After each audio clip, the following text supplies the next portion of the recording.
ఒక అమ్మాయికి పెళ్లి సంబంధం నిశ్చయం అవుతుంది. కానీ మరుసటి రోజే మ్యాచ్ మేకర్ ఫోన్ చేసి పెళ్లి కొడుకు ఇంట్లో వాళ్ళు నిన్న గుడిలో చూశారంట. ఫోటోలో ఉన్న దానికంటే నేరుగా చూడడానికి రెండింతలు లావుగా ఉన్నావు, పాత ఫోటో ఇచ్చి మోసం చేసావా అని అరిచి ఫోన్ పెట్టేస్తాడు.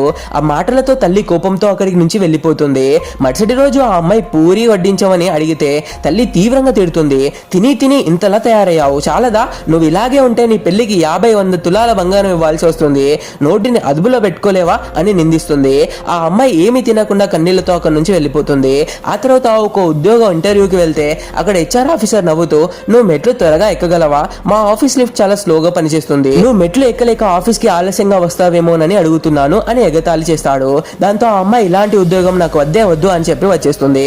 అలా ప్రతి చోట ఆమె బాడీ షేమింగ్, ఎగతాళి ఎదుర్కొంటూనే ఉంటుంది. ఆ తర్వాత వేరే ఉద్యోగంలో చేరినప్పటికీ ఒకరోజు ఫైల్ అప్లోడ్ చేయడం మర్చిపోతే మేనేజర్ తినడం తప్ప నీకేం గుర్తుండదా అని అందరి ముందు అరుస్తాడు.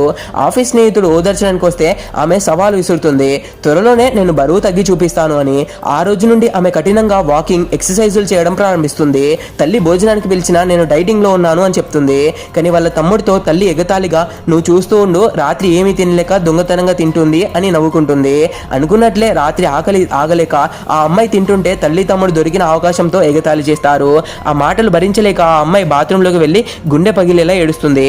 ఎలాగైనా బరువు తగ్గాలని ఆకలితో అలమటిస్తూ కఠినమైన డైటింగ్ చేస్తుంది. కానీ మరుసటి రోజు నీరసంతో స్పృహ తప్పి పడిపోతుంది. హాస్పిటల్లో అడ్మిట్ చేసిన తర్వాత డాక్టర్ తల్లికి గట్టిగా బుద్ధి చెప్తాడు.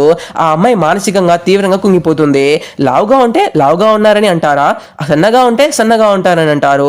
అసలు మనుషులు ఎలా ఉండాలి, ఎందుకు ఒకరి శరీరం గురించి ఇంతలా వేధిస్తారు అని గద్దిస్తాడు. హాస్పిటల్ నుంచి వచ్చాక ఆ అమ్మాయి గ్రహిస్తుంది, ఎవరో ఏదో అన్నారని నా శరీరాన్ని నేనే ద్వేషించుకోవడం, నా ఆరోగ్యాన్ని పాడు చేసుకోవడం తప్పు అని తెలుసుకొని తనను తాను ఉన్నది ఉన్నట్లుగా ప్రేమించుకుంటూ సంతోషంగా జీవించడం ప్రారంభిస్తుంది. సమాజం కోసం మన రూపాన్ని మార్చుకోవాల్సిన అవసరం లేదు, ప్రతి ఒక్కరి శరీరం ప్రత్యేకమైనది. ఈ సందేశం మీ మనసుకు తాకితే దయచేసి మన ఛానల్ ని ఇప్పుడే సబ్స్క్రైబ్ చేసుకోండి.